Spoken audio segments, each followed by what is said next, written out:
You are listening to the Menswear Mindset. This is a podcast done in collaboration with Austin Robertson from Gentleman's Avenue and myself, Louis Jeremita from Aspiring Gent. The goal of this podcast is to inspire men to dress better and to understand the role of clothing in their everyday life, as well as with our shared experience in consulting and tailoring, hopefully share some insights we have in the industry as we both grow as menswear retailers. Thank you guys for listening, and please enjoy the Menswear Mindset.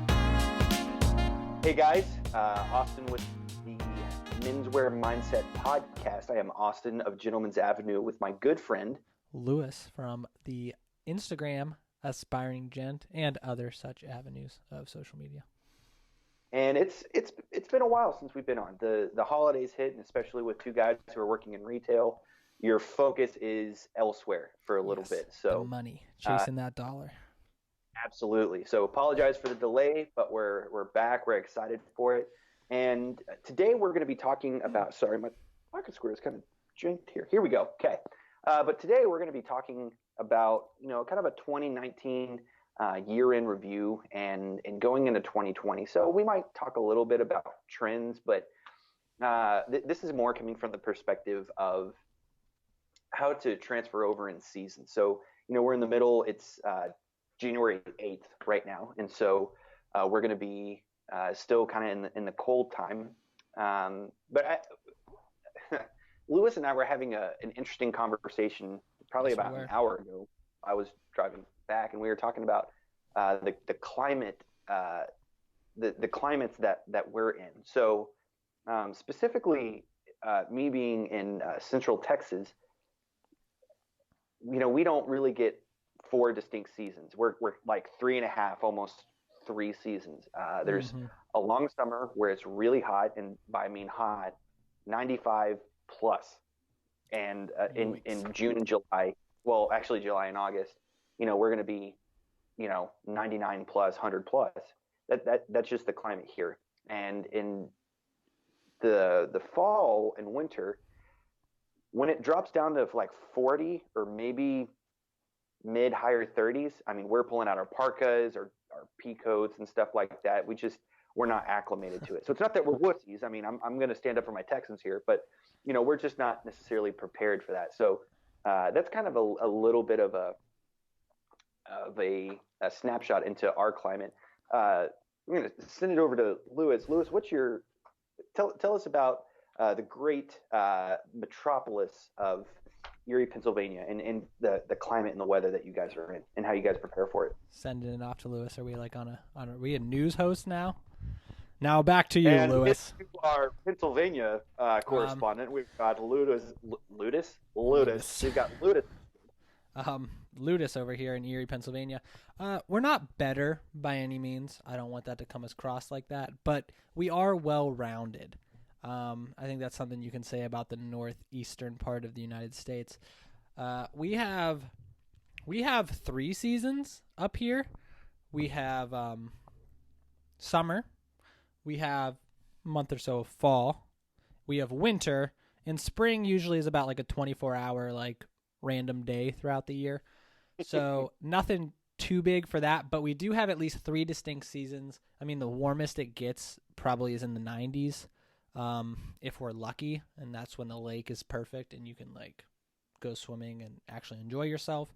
And then usually it's like negatives sometimes. Usually in the winter it's between 20 and 35 throughout the winter when we're like in the middle of it. So definitely a lot more of a colder climate. So we're definitely doing a lot with layers, winter coats. Footwear fashion is very interesting when you're dealing with a lot of snow and salt and other such clothing damaging temperatures and weather. So that's kind of where we fall. Before I forget, you had mentioned you guys have summer. So what's a summer in the Northeast in Pennsylvania? Like temperature wise, or just like what are we out doing? Temperature wise, like and things like that. In my mind, a perfect like summer day in Pennsylvania in general is probably around 80 degrees would be like would be. You guys have it so easy. Yeah, but that's like a comfortable summer day. Like it can get up like when we're like all about to like die from heat Average. stroke, we're at like 91 degrees and we're barely wearing clothes outside. We become like a nudist colony. Just Well, to try that's kind of illegal. well, not in the north because we need it to survive. Did you know, and I heard this a while ago, but did you know wearing like long sleeves in the summer actually keeps you cooler? Really? Well, I'll tell Yeah, my so neighbors to put their clothes on. Hey, put your clothes on, Grandma. Just awkward family Weird reunions. image Anyway, you just put in my mind. Wow. I'm so sorry. Naked grandma is never a good. I'm going to move on. Anyway, but if you look at specifically, I'm talking about the Middle East. You look at men or the women, the typical traditional garb is going to be like some kind of long, what we would call a dress, like it goes down to like ankle length, but it's all linen. And so, it's really hot there, and they've got their sleeves and their arms covered, and it's keeping the sun off their skin. But if it's like a linen or a lightweight cotton or something like that, it's going to be very breathable. And I went, that makes so much sense. And so I tried that this last summer, and I started wearing more lightweight cottons or linens or something like that, but long sleeves. And it really made me a lot more comfortable. I mean, of course, you're going to sweat no matter. Yeah. But I'm not really getting sunburn as much. Of course, I'm mucho blanco, and so there's going to be no tan. I'm just going to be the color of Elmer's glue. But I was a lot more comfortable this summer than I had been in a while. Yeah. I mean, there was one summer where I had committed to only wearing long pants. I had like sworn away shorts. And I was like, let's just see if I can do it. And I wore mostly jeans through the summer. And actually, it was a lot more bearable than I thought it was going to be. And I feel like that would be a lot more warm. Denim? It was actually not that bad. I got through it and I like didn't. I mean, when I did wear like swim trunks though, watch your eyes because I was blinding. But you're reflective. Yeah, I was even in Virginia for part of the summer, like on Virginia Beach and stuff, and I was still wearing like pants, and I was like, this ain't bad. Man, that's awesome. But yeah, I do agree that one, long sleeve protects you from getting skin cancer, as well as I guess it would keep you cooler because if it's breathable, you create air pockets that keep you cool. I think you just honestly look a lot better. It's a sharper look, honestly, in my opinion. Yeah, I agree. I think, and this is kind of a rabbit trail we're getting off of, but I think it looks less juvenile when you wear longer sleeves. Like when you wear those short sleeve button ups, aside from like the camp shirt or like the fun floral shirt, you kind of look. Yeah, you kind of look like you walked out of, I don't know, retirement home. Yeah, exactly. Or you walked out of like summer camp with you and your 12-year-old buddies. Like, yeah, we cut the sleeves off our t-shirts. Like, yeah, we're gonna feel like the Colt Junior hires. Exactly. So having a rolled up long sleeve or actually just full long sleeve, always better. So moving into spring, I think that's the first thing that we should talk about. Here's a question, and I was thinking about this today. So there are a lot of people who say they are seasonal dressers. So if it's like I've got some friends out in LA, and this time like it's 60s, 70s. I mean, it really doesn't get cold, so they don't really need like a tweed jacket or corduroys or a thick wool or anything like that, like their flannels. So they're wearing their lighter weight stuff. But seasonally, do you dress? Would you yourself say that you're a seasonal dresser of, if it's that time of the fall winter season, the fall winter months, you're wearing those fabrics and lighter weights just to dress seasonal? Or, if it's a 60, 70 degree day in, November, are you pulling out your summer clothes? Does that make sense? Oh, I see. So like if you get a really warm day in November, do you switch your style? Yeah, like do you dress for the weather or do you dress for the season? Well, in Erie, usually it's more of a function play. So you usually dress for the weather, but it's never that drastic to where I just like leave off a layer. So if it's a winter day and it gets up into the 60s, which would be warm for a winter day for us, then I just wouldn't wear my outerwear, and I would just wear like a sweater, or Okay. just like a dress shirt with like a light jacket, something like that. So I would dress for the weather. I wouldn't just throw on all my winter clothes so I look like I'm in winter. But Yeah. I guess in the summer, yeah, I would say we just kind of dress to whatever we need to because, yeah, out in Los Angeles, you don't have a chance to wear tweeds unless you put tweeds on and force yourself to wear them out of the house because you don't Yep. need to. But yeah, we kind of we stay in our lane, I should say. The reason I ask is there was a guy that I follow, Alexander Kraft. He gets the majority of his stuff made from Schiffinelli Bespoke, and he's really known as one of the best dressed men really in the world. Mm. And he was, I don't know where he is right now, but it could have been a picture from a while ago. But if he was wearing it, like that's what he was wearing today. He was wearing like a pair of like tan cotton trousers, suede loafers, no socks, like a chambray or a like whitewashed denim shirt, and then a jacket. Mm. So that's more of kind of like a summery look, but it's January right now, and he's wearing it in January. So um, that's what brought it up. Plus, there was a couple days ago. If you follow me on Instagram, you saw that I was wearing my chocolate brown flannel suit, and it was like I don't know mid 60s. So I didn't really need my flannel, but I just loved the suit so much I wanted to wear it. I had a buddy of mine saying, "Man, weren't you just burning up?"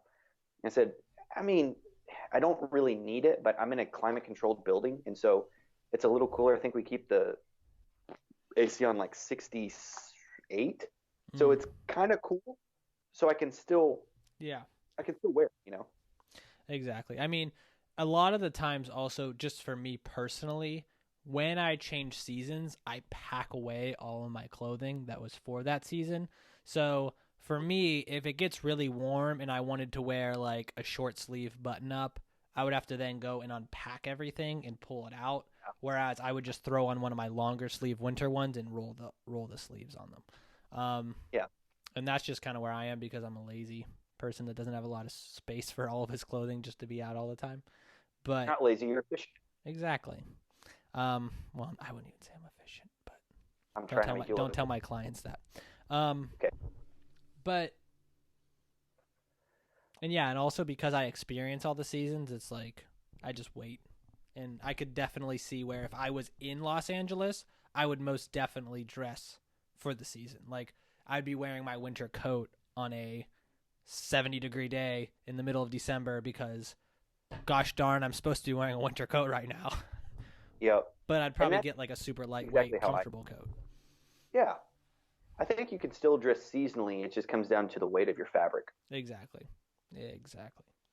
I think you're a lot more dedicated in storing your seasonal clothes than I am. I just have mine out. Like I have my sweaters just folded, and I do this a lot in the winter when it gets cold. Instead of like wearing a collared shirt, like after this, if I'm just gonna like be hanging out, I'll just wear a cable knit crew neck sweater just by itself with a pair of casual trousers, exactly. and that's my hanging around clothes. And so it's like a long sleeve T-shirt, but it's dressier. I mean, I could throw a jacket over it, look great, but if I'm wearing it without the jacket, still looks great. Yeah. Well, because currently, right now, until I get my own place, all of my clothing fits within a 4 foot wide, probably about 4.5 foot wide by 3 foot deep closet. So Okay. hanging space is extremely limited right now. And Yeah. then I have like a little like bookshelf makeshift. I'm looking at it right now, like shelves that I just fold jeans and put those on. So space is limited. If I could, I would just have it all out all the time. That way I know what I have. Because usually when I transition things, I'm like, oh, that's where that winter sweater went that I forgot to unpack because I just threw the summer clothes on top. But one day. Also, kind of getting off track. That's just kind of what we do. We just kind of go with the flow of the conversation. Yeah, deal with it, listeners. For those of you guys who are listening on like Apple Podcast or Spotify or something like that, you may not be able to see us. Well, not may. You're not seeing us. So we do want to describe our outfits today, kind of going along with the conversation. So let's start with you, Lewis. What are you wearing today, and why did you decide to wear that? Well, because of the type of guy I am, I'm going to be brutally honest with everybody. Right now, I am wearing a charcoal gray suit with a blue check in it. The main reason for wearing this is because I have gotten too fat for my other suits. This is the only one You that put on really your coat. fits. It's okay. We all have. I was planning on wearing my blue, like with like a pink check stripe, but when I put those pants on, they didn't work. So I was like, hey, wait, I remember that gray charcoal one fit me too big when I was skinnier. So I threw that on, and I'm probably going to wear it for another like week and a half straight until I lose the weight. So I'm wearing that as the outer piece. Then underneath, I am wearing a sweater. It's kind of like a mustard yellow, one of like my favorite colors too. What's that?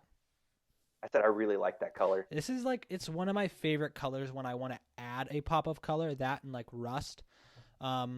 If you like watch my Instagram and like keep up with my stories, I'm always wearing these two sweaters, this one and the rust version, just because, I don't know, the colors just look so crisp and clean to me. So I found an excuse to wear that. And again, the shirt I'm wearing underneath is too tight, so the buttons are pulling and the sweater covers that. So that's why I'm wearing the sweater. And underneath that, I am wearing a blue like a bolder white stripe button down with some brown, pretty plain-toed dress shoes from Johnson & Murphy. Nice. And then a blue pocket square, because you never wear a jacket without a pocket square. How about Absolutely. you, Austin? I really like that pocket square you're wearing, by the way. Thanks. And before I forget, you had mentioned that mustard. We have a velvet material at the shop, and I looked at that and I'm going, man, I want to make a dinner jacket out of that, but dinner jackets can be limiting, especially if they have the contrasting lapel. You can only wear it with something. And I thought, I want to make just like a dressier sport coat with that. So I've got this idea, and it's not as yellowy as that crew neck that you're wearing. Yeah. But it's the yellow velvet, and so I want to do a rope shoulder, wide notch lapel, but I actually want to do a ticket pocket. I don't think I'm going to do them hacking. I think I'm going to do them straight with side vents. I wouldn't wear it like, with tuxedo pants because the notch lapel. I've seen some guys do it, so I mean, I might venture out that way to make it look a little bit formal. But I think just, a notch lapel velvet jacket, I don't know, that just sounds so cool. Bro, I want to get like I don't want to buy a tux. I want to buy like a dinner jacket like that to kind of just throw with some black tux pants. And I saw the other day, is it Brian Sakawa? Is that He Spoke Style? Yep. His New Year's Eve outfit that he wore to dinner, that like red, it wasn't velvet, but it was a red dinner jacket with a very pronounced shawled lapel, and it was amazing looking on him. He had black tuxedo pants, he had a velvet bow tie, and his loafers were like a velvet loafer, and it said "The End" on them, and I was like, what's that? Those are Stubbs and Wooten. It's a Prince Albert loafer, yes. or just a velvet slipper style, and I think they're out of Miami. They make good shoes. I want to get a pair myself. Dude, I was looking at it, I was like, New Year's Eve, he's wearing The End on his shoes. I was like, what a boss move. And I showed my boss, and I was like, hey, can I get this jacket? And he's like, you can, but you're never going to wear it, Lewis. And I was like, you're right, but I want it. So I'm like on the hunt. Probably after my wedding, I'm going to end up buying one. Maybe even if I have to get it custom, just because when you show up at an event like that, I don't care what the level of dressing is, you win. Like, I don't care if everyone's like, hey, come to the family get-together. We're wearing jeans, shorts, and tank tops. You roll up in that, you win. Doesn't matter. So you'd mentioned those slippers before. They actually do a custom.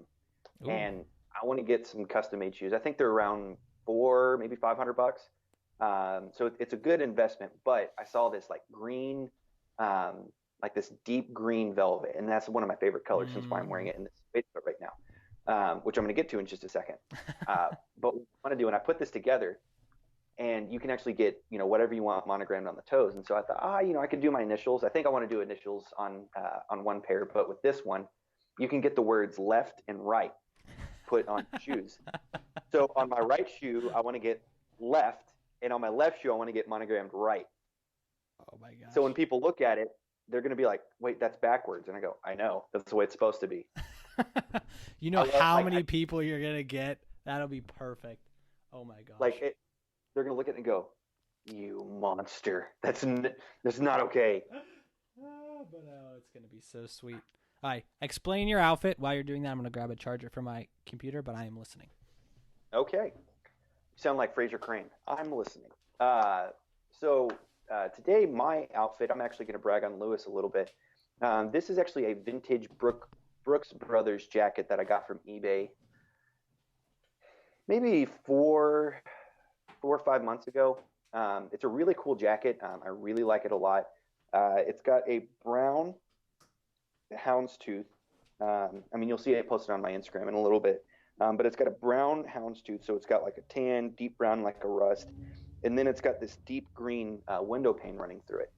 So I've worn that, and I've got this corduroy waistcoat, and this green really picks up the window pane in it as well.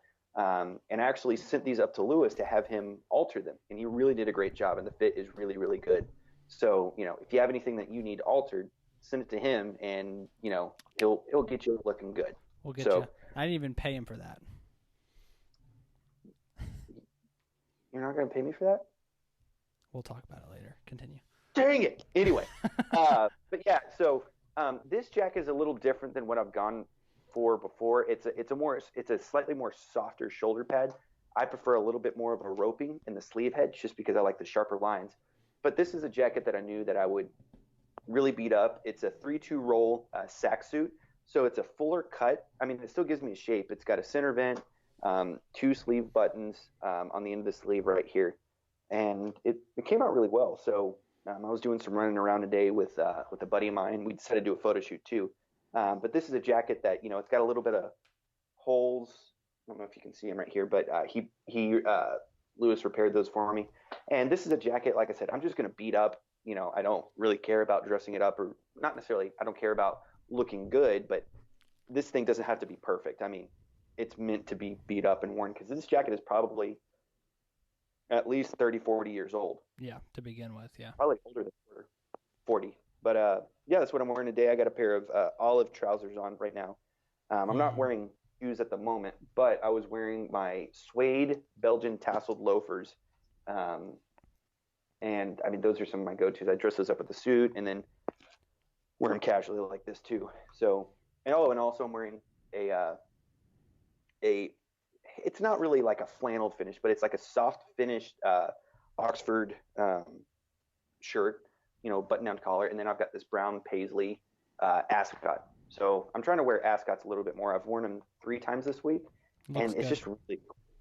There's a video, I'm going to try to post it not too long, but it's the man himself, Andre Churchwell. Look him up. He's a dresser of dressers. He gets his stuff made from Leonard Logsdale, and he did a video talking about dressing at one point, and he goes, the thing that bothers me about men's dress right now is that guys, they don't cover their necks. I mean, they're wearing a suit without a tie. And so if you're not wearing a tie, wear like a neckerchief or an ascot or a cravat or something like that. And that's something that's always stuck in my mind. So if I ever leave the house, I'm thinking, oh, I need to have my neck covered somehow.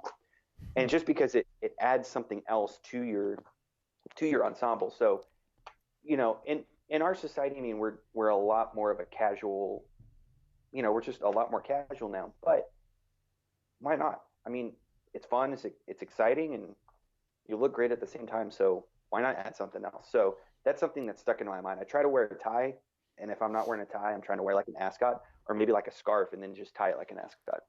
Now, I don't have very much experience with neckwear other than ties. So would you say you can dress down an ascot more than you can dress down a tie? Yes, but it also depends on the tie. So you think about a knit tie, you can, you can dress that thing down with a sport coat or like a, cardigan and a shirt and a pair of pants and a loafer or something like that. That's a great look.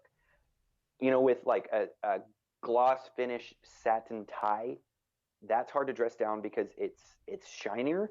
It's got a brightness to it, so it's going to be a little dressier. So if you've got like a more muted finish, a softer finish, that's something, I mean, that can be dressed up and dressed down. But with an ascot or a cravat or something like that. I mean, here, I'm wearing it with a, you know, tweed jacket, corduroy waistcoat, and then a button-down Yeah, it's a collar great with, ensemble. It's just like it seamlessly just kind of blends. And that's why yeah, when I saw the ascot, I was like, I need to get into ascots because that looks good on Austin. and it's easy. And sorry for the uh, listeners who are with Spotify or anything like that. You can't see it right now, but I'm going to show you actually how to tie this ascot right now. It's really, Ooh, so hopefully this doesn't bump the mic too much. So I'm going to, sorry, I keep bumping the mic, you're good. but here you notice it's, they're just even side by side. You could just go, around, up and through, but I tie it like a four in hand without actually going through the loop. So I actually Okay. tie a small little knot. So you go around, so you're fully making the loop to go around. So you are making kind of a tight knot here in the back. Gotcha. Then you go up through the back loop, and instead of going through the loop on the front, you just have it drop down. And so you kind of spread it out here. See what I did there? And then, Oh, wow. You guys really need to get onto YouTube and watch this. absolutely, hashtag shameless plug. So just stuff it in your shirt. If you want a little bit more of a relaxed, open look, you can leave the top two buttons undone and then just spread this top part out. Mm. So that way, you're seeing more of the ascot. Yeah, yeah.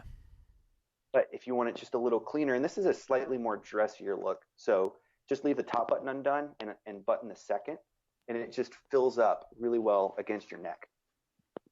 That looks So that's how I stunning. wear the thing all day, but I'm going to unbutton it now just to give you a different look. Like I said, it helps you show more of the ascot and just, gives you a really cool look. For sure. For sure. Well, so that was our outfits for today. Let's talk about the past year. You Mm-hmm. were wearing clothing that whole time. Well, Yep. most of that time. And what are some things, some takeaways, some things you noticed, some things you're bringing into 2020, and some things you're just kind of going without? I experimented a lot more with the full cut. Um, I started whenever I get my clothes made, I would do a leg opening at like 17 and a half or 18. So it's definitely a fuller cut, more of a draped cut. It was very comfortable, more of an old school flare. But I want to experience, I don't want to be just, I want to be multifaceted. I just don't want one single look. So I did more of a full cut. This year, I'm beginning to experiment more with a slightly more narrower trouser leg. Um, Instead of doing like 18, I'm doing 17 or 16 and three quarters or 16 and a half. 16 and a half is about as trim as I like to go. I Okay. usually get that casual trousers like, a chino or a five pocket or something like that. Um, so like I said, I'm experimenting just to have different looks. Um, so that's the main thing. It's more in the fit just to, have a different look there. But I really want to start experimenting with more colors. I mentioned this to another buddy of mine. Um, I just got an emerald three-piece on order, so hopefully they have enough fabric to bring that in. But in about, I think, May, I'm going to try to get there's a silk and linen blend. It's like a deep eggplant purple at our shop, and I want to do a two-piece on that. Mm, So I'm going to do a full cut since it's going to be linen. It's going to be the silk. I just want it to be full or just drape and let it flow in the wind. I mean, that's going to be part of the character of the suit. The jacket is going to be a little more knit, a little bit more shaped, gotcha. but the pants are going to be full. I mean, on that leg, I'm going to do like 18, almost a 20-inch leg opening just to have it real full and real relaxed. Um, because, like I said, that's part of the character of the suit. So I'm going to try to experiment more with uh, quote unquote summer suits. So there's that, and then I've got a light blue herringbone that I've got my eye on. So those are more statement pieces. Those aren't necessarily going to be classics that are going to flow forever. Yeah. But when you've got your basics down, you can experiment a little bit. So I'm going to kind of break out of that mold because I've got like 3 gray suits, 4 navy suits. I've got browns. I've got different stuff like that. So now I can begin to experiment a lot more. Gotcha. No, that's cool. That's your 2020 is the year of experimentation, trying new things. Um, I mean, a lot of my journey personally, I mean, if you want to know a lot of what I was going through, we do have the podcast talking about our personal styles and stuff. And I really get into how I went from more of a corporate suit and tie look to a more free flowing artistic look. Really Yeah. embracing the fact that style is an art, not a science. So that's kind of where I'm at currently going into 2020. And I think a big thing that really hit me this year is how can I, and it goes along with what you were saying with different colors, how can I take a color that otherwise I would be not as attracted to and use it in an outfit? So this all kind of sparked when I was looking at the color of the year. Usually it's dropped by, it's always dropped by the company Pantone, and they just take, and they're like the authorities of color. They always have what's the hottest thing coming out, and I went through their 2020 spring summer colors for like the New York fashion runway to be looking for, and a lot of the colors were like super bright, super bold, but they were very interesting. Like neon bold, or what do you mean bold? So they had like a red that was almost like a neon red. They had like a mustard that was a little bit brighter than this. The color of the year is like a classic blue, so like kind of like a cobalt blue, if you know what that looks like. Okay. So they're very bright and vibrant colors. This year they're not as bright as they have been, but they're like toned down, kind of like how this sweater is very bold, but Yeah. it's a pretty almost like a muted color, if you will. Yeah. So it's like, how can I take that and turn it into the clothing that I wear? And the color that really stood out to me was this very deep purple that they saw as like a spring summer color, and I was like, how can I take purple and put it into my formal wear? Because I don't own really any purple whatsoever. I have one shirt that's like a violet check on it. But it's like, how can I get like really deep, rich purples into my clothing? So I see that as kind of a trend, and it has been a trend for a while, is like bold, bright colors.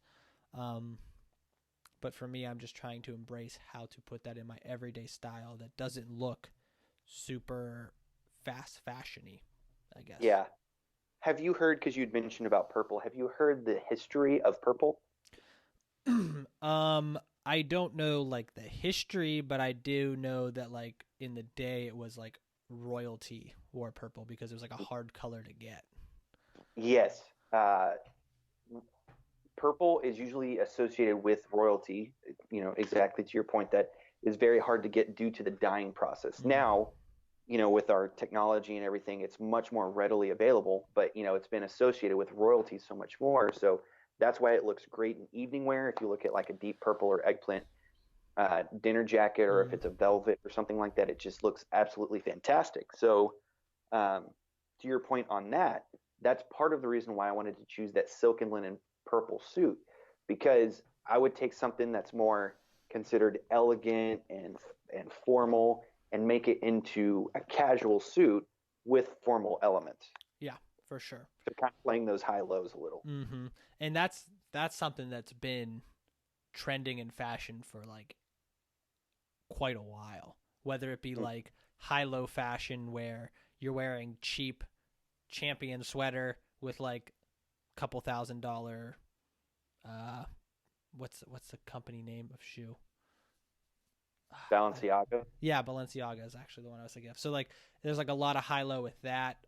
There's a lot of like contrast with your clothing as far as color, and then formal and casual, a lot of mixing. So it'll be cool. See how that's done in 2020. What's the high low that we're gonna all be working on? But I don't know. I think in the world of like graphic design, which is something that I've like been kind of dipping my toe into a little bit, like the big thing is contrast is everything. Like when you put colors on a graphic on your website, you want there to be an engaging contrast to make somebody attracted to it. So when it comes to your clothing, you want to have enough contrast with what you're wearing so that you don't look just like a blob. And I think something that, I mean, I teach a lot because it's easy. Like if you have all blues in your wardrobe, it's easy to put blues together because they're all the same hue. But what I've noticed is I own so much blue, and like when I want to wear a different color, I can't because it's all blue. And so having that contrast, whether it's like a deep blue and like a really bright red, and then like a kind of like a middle green, having those, I mean, those colors might not look the greatest together, but having those different elements is going to make you a better, well-rounded dresser. You're absolutely right. Yeah. Um, yeah, you make a great point with that, you're willing to experiment. And this is I had a client come in the other day, and he's a very conservative guy. And, I just noticed guys gravitate towards the grays, blues, blacks, and that's usually what they go with. I mean, that's their wheelhouse. And it made me think about, conservatism in dress and in clothing, Mm, and the issue with that of like guys are so concerned and so worried and scared of standing out. yeah. They want to blend in. They don't want anything. They don't want to rock the boat. And to me, that comes off as boring, and that comes off as, I'm not going to say basic, but just kind Basic. of and drab. Vanilla. Yeah, and I mean, I get where you're coming from. Again, you don't want to rock the boat, and you don't want to be rude or offensive, but there's nothing wrong with, you know, wearing something that makes you feel good and confident at the same time, and just worried about what other people think. Because if you're so concerned about that, you're dictating your life and your excitement and your passion of life off of that person.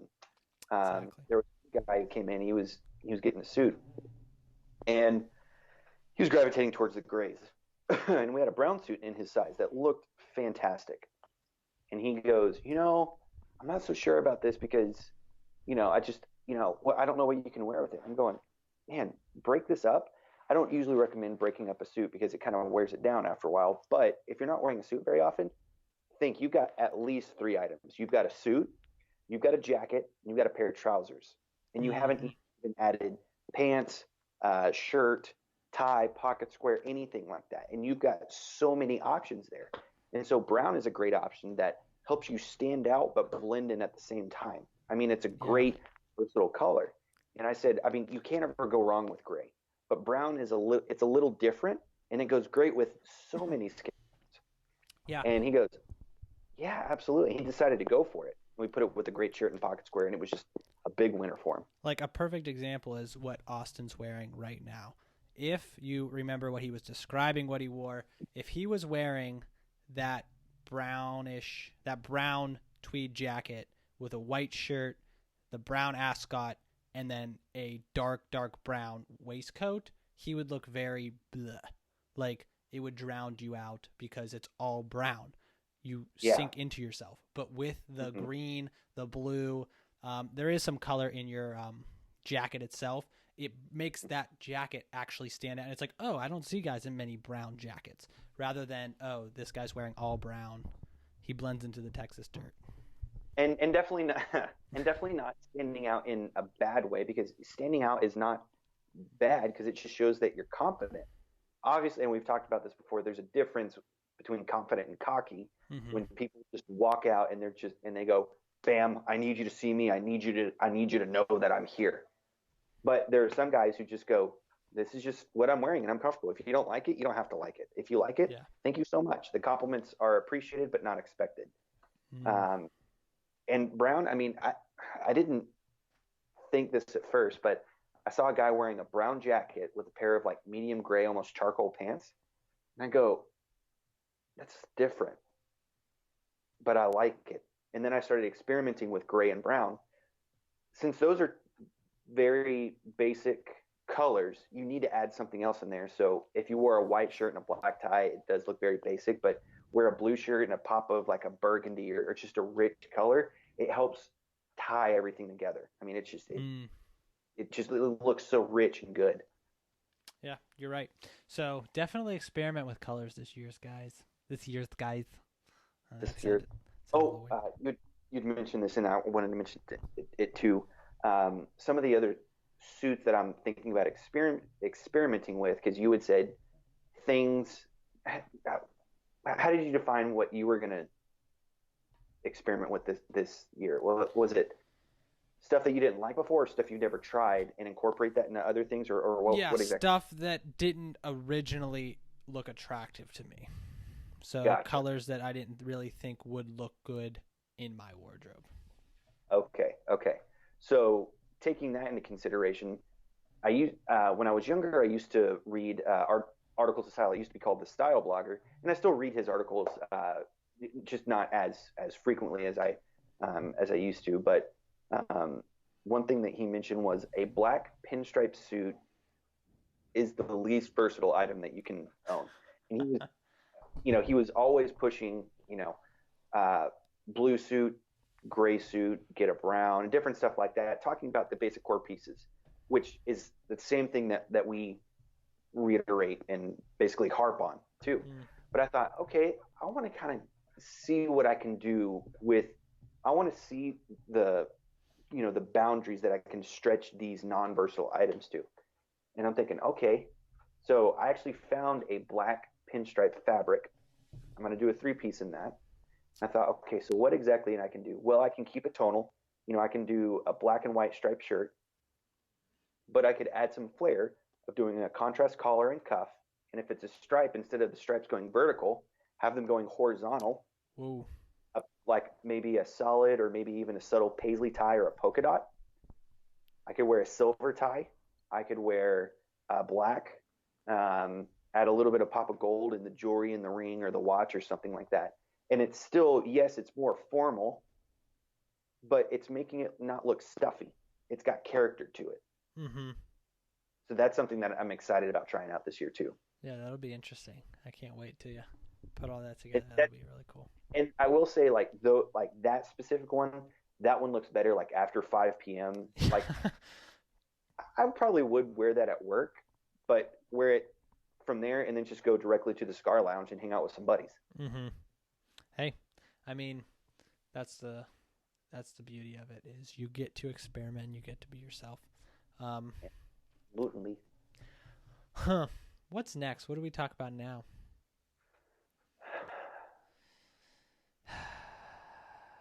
I wish this was like live. We could like ask questions to the audience.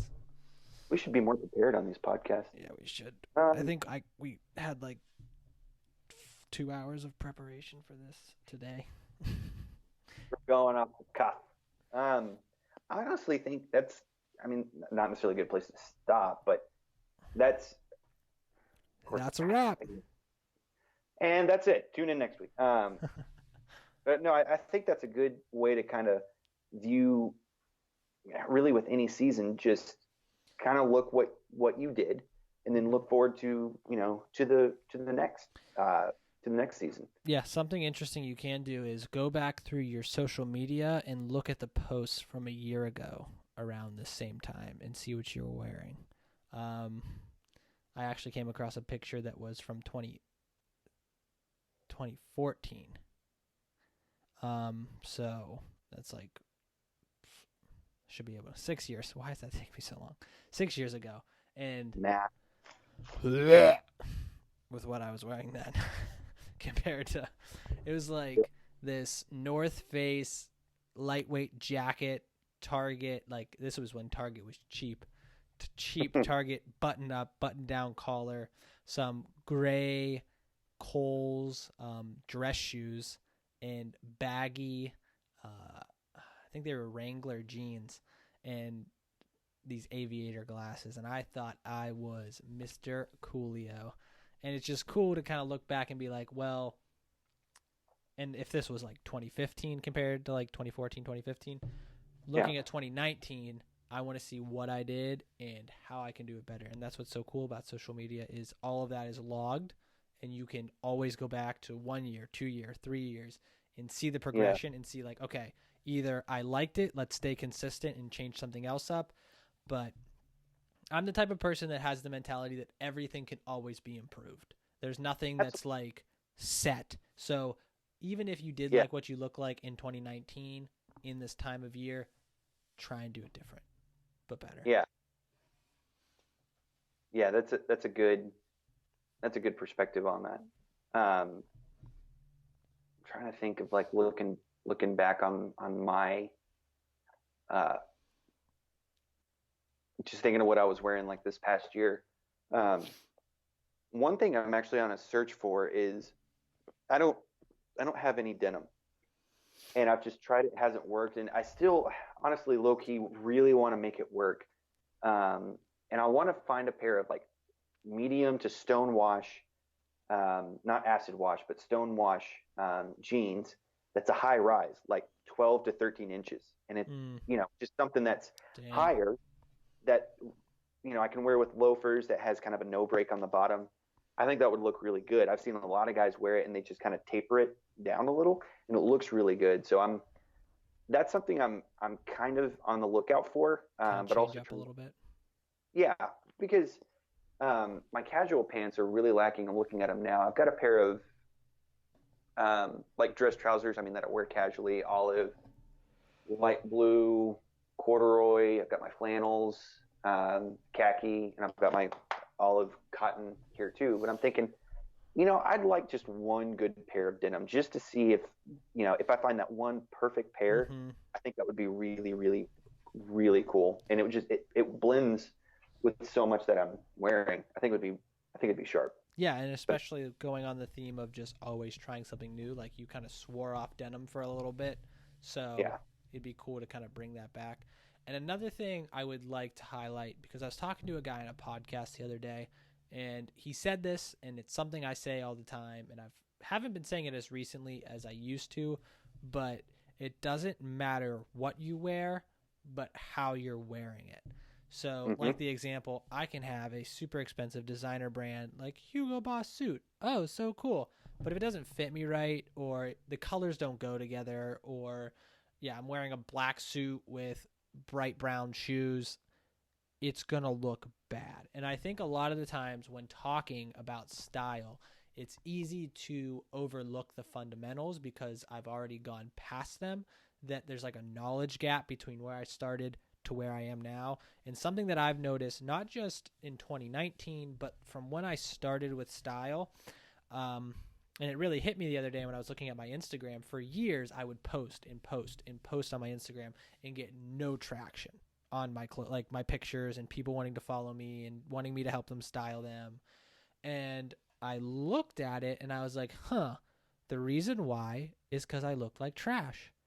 I jumped in to style, and not saying like I would do it differently now because this is just my personality, but I jumped in with 2 feet and I just ran as deep as I could, but I wasn't learning how to do the basics well. And I think a lot of people, they may feel like I did, they start and they feel like they're already past the basics, but they like totally missed the mark.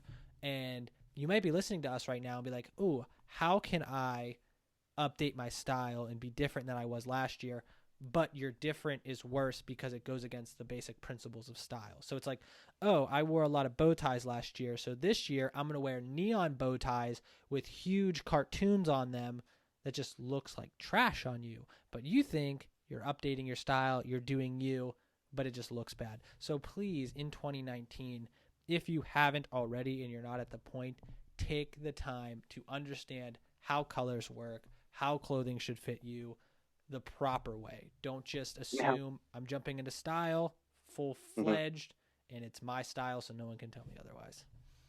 And how colors can work for you. Yes. Um, Not all colors are created equal. I mean, yeah, the new trending color might be, the eggplant purple, but the eggplant purple might wash you out and it may not look good. Mm-hmm. So, that's why you do need a trained professional to be able to help you out Yes. and guide you of what works best for you. Like with pinks, for fair skinned guys like us, pinks are just they're not easy. And so I've tried like a hot pink, like really bright neon. It just didn't work.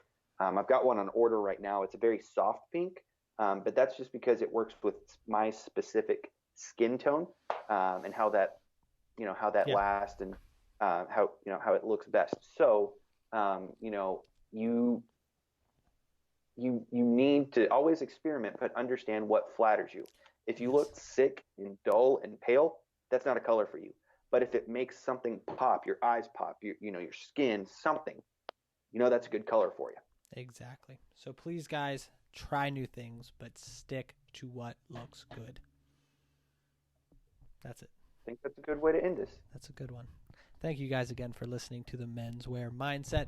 If you would be so kind as to leave us a glowing review, or even a semi-glowing review, or even just say 2 words that are nice, we would love to hear it. Helps boost the channel awareness, help us know that this is something people want to listen to, so that we know we can put time and energy and resources behind it, because otherwise we don't want to just keep doing something that isn't wanted or welcomed. So please let us know that, guys. What's that? I said, we're not adding value. We want to make sure that we're adding value. Exactly. And if there's any topics, I cannot stress this enough. Please, we want people to talk to us about topics. As you can tell, we're running out of them. We suck at this. I mean, if you love hearing us ramble, we'll do that. I mean, I enjoy rambling. I'm a professional rambler. Professional rambler. I'm in retail. I ramble a lot. Professional rambler. Isn't that called an auctioneer? Yeah, I guess so. Well, that's not really rambling, because like they're on a specific topic. Look at us. We're rambling again. Oh my gosh. Rambling about rambling. Anyway. My sales tactic is just talk to you till you're bored enough to buy whatever I'm selling you. Well, that's great. Just sell me whatever you want and get me out of the store, because I'm tired of listening to you. It's usually how I make most of my sales. Nice. Alrighty, guys. Thanks for listening. And if you have not followed Lewis on Instagram, go to Louis Jeremita, Aspiring Gent. You got 2 of them, right? Yeah, but Aspiring Gent's really the main one. Okay, so definitely go and check out Aspiring Gent on Instagram. Yes, and if you're not following Gentleman's Avenue, you're not really missing out on much, so don't worry. I'm just kidding. You better follow him, because this guy's level of dressing far surpasses mine. So if you want to actually learn something about classic menswear, or menswear in general, you need to be listening to Austin. As always, guys, it's a pleasure. Thank you so much for your support, and we will see you on the next episode. Peace. Bang, bang. I'm not going to do that. That's bad. Just trying to. You did it.